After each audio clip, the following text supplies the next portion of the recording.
Hey, what's going on, Renaissance Lifers? Welcome back to Renaissance Life TV, where we take life to a whole new level, tackling topics of personal growth and success while giving you a different perspective on navigating life and relationships. On today's show, we're answering the question, does how you dress really matter? Stay tuned.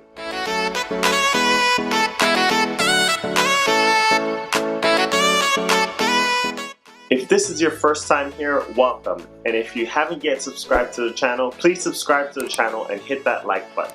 Okay, so let's jump right into it. Now, I'm willing to bet that if you're looking at this video and even thinking about this topic, then you probably have thoughts that how you dress really matters and how you dress may not matter. Or maybe you have thoughts that it does matter, but maybe it shouldn't matter. So I'm going to cover all of that today, but a really big thing that I'm going to be aiming to do here is maybe change your perspective on this question just a little bit. So a lot of times when you're thinking about if how you dress should really matter, you're thinking about restrictions or obligations, rules, and things like that. So maybe you're in a certain industry that requires you to maybe dress a certain way. Or maybe you have a type of job that if you dress differently, people look at you differently. So a lot of this surrounds feeling judged and also feeling an inability to be yourself. So those are some of the things I want to talk about today, because I think if we can tackle those things, this question will become a non-issue. So the first thing that I'll say is that what you're feeling is probably valid. Especially in the United States, a big part of what makes the US unique is individualism. And part of that means that you can express yourself the way you see fit. So naturally, growing up in that system or working and living in that system, there is going to be a natural angst between wanting to express yourself the way you feel and being required to, or there being an assumption that you should do something a certain way.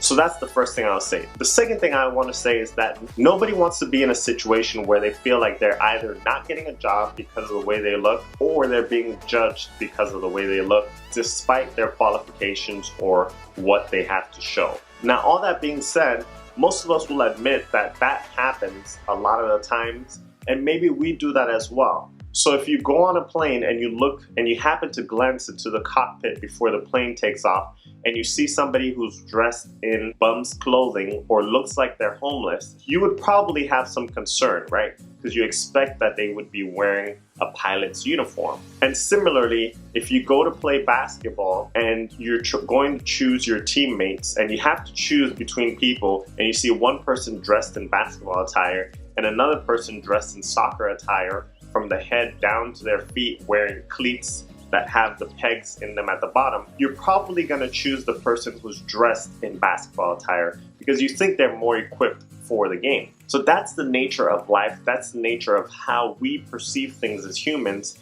and how we're able to flow through society. So all that being said, I want to give you a different perspective of looking at the question of, does how you dress really matter? So the way I look at it is, one of the biggest things for me in being a Renaissance person and having a Renaissance mindset is not being constricted to any one box. I want to be the type of person who can flow through any society, through any situation, through any job. No matter where you put me, I will fit. Whatever I go to, I am a chameleon.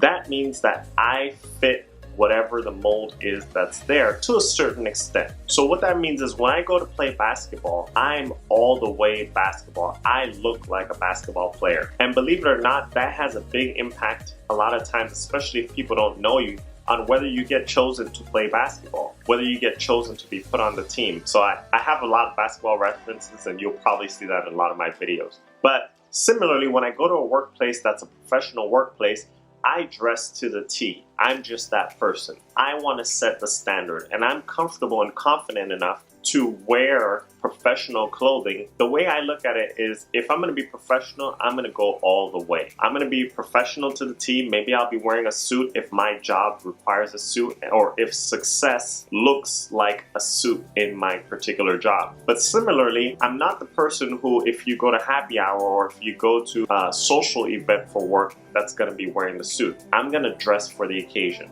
If we're on a boat, I'm going to have boat shoes on, I'm going to have shorts, I'm gonna have a polo or a t-shirt. I just like to be able to flow through and fit whatever situation I'm in. So what I call that is the chameleon mindset. It means that I'm not constricted. I know that I can make the choice to look however I want. And even in looking a particular way, I can bring the elements of my personality to make it my own thing. And the last thing that I'll say on does what you wear really matter and how you dress really matter is that it really depends. And what it depends on are several things. One, what are you trying to do? Is there already something established there? Can you go into a situation where there's an established dress code and maybe be the person who does something different and change that? Yes, you can be. But a lot of that comes down to percentages and probability. What is the probability that if you get a financial advising job in Wall Street, that you can come into an office where everybody wears a suit and you can wear shorts and sandals and actually change what's going to happen there? It's likely not going to happen. You're probably going to be fired before you get into the door. So that's just the realities of what we live in. The other thing it depends on is what are you trying to attract? So even in having this channel, early on, I debated what is my audience? And you got to think about that in your life. What is your audience? However you dress and carry yourself will attract a certain audience. In my show, I dress professionally because I'm aiming to attract people who are trying to get to a certain level, who are trying to do a certain thing. They don't have to dress like me, but even if you don't dress like me, you probably don't want to see me looking like a bum on camera, because that would give you certain assumptions about me, my success, and my ability to teach you things that can help improve your life. So what are you trying to attract? Are you trying to attract a wife? Are you trying to attract a girlfriend or someone who's maybe not as serious? That will impact how you dress and how you carry yourself. Are you trying to attract a job that pays you one amount, or are you trying to attract a job that pays you more? Or in the job that you're in, are you trying to attract a stagnated pay level, or are you trying to attract raises and promotions and things of that nature? You know, it's all good and dandy to say that we want to be individualistic and dress the way we want and carry ourselves the way we want. But I think at the same time, we've got to accept what that comes with, right? So in thinking about that, if it's you and another person at the same job, and the person who's getting the raises and the promotions is the person who's playing the role, fitting the mold, can kind of move between positions, move between assignments and not be upset and not be limited. All that has to do with the personality. And sometimes I think that's what we forget. The dress is not really significant or the important thing. What the dress tells you about a person is a person's ability to flow. It's not really a person's ability to be limited, but their ability to change into something else when needed.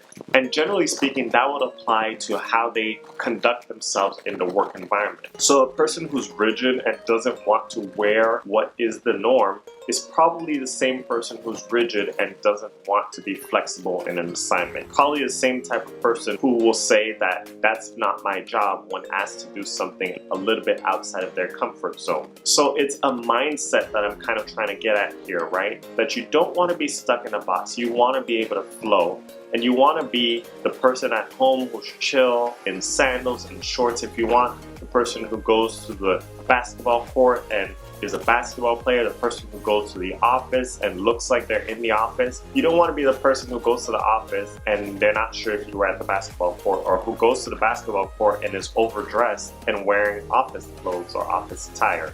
You want to fit wherever you go. So I hope that gave you a new perspective, or at least got you thinking about some different things about, does how you dress really matter? I think the answer is yes and no, and it really depends on what you're going after and what you're trying to attract. So if you like this type of video and this type of content, please don't forget to subscribe to this channel and smash that like button. And until next time, I'm wishing you health and happiness.